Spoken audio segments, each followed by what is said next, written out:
Everything in biology is coupled cycle, okay? Positive and negative. So you probably heard many of my podcasts where I talk about light and dark are the key basis of the decentralized network. Well, it turns out melatonin also works on this coupled cycle idea. And the idea is this is predator and this is prey.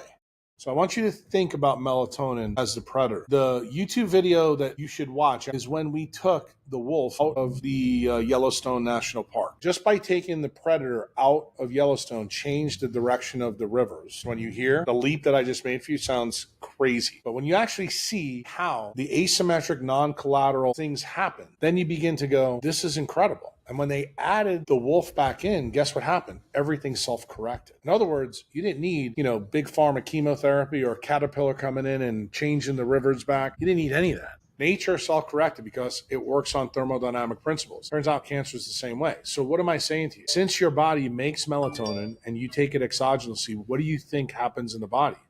You downregulate the endogenous production. So is it a good idea to use long term? No, because it leads to problems. Okay. So I wrote a piece that you'd probably be interested in. It was on LinkedIn. I think it was in 2018.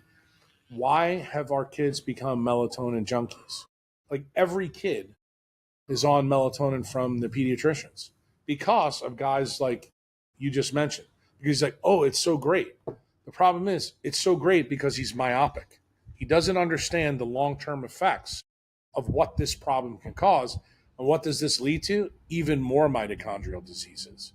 And remember, my job is not to take care of people for 2 or 3 months. It's to give them advice over their life to stay away from my profession.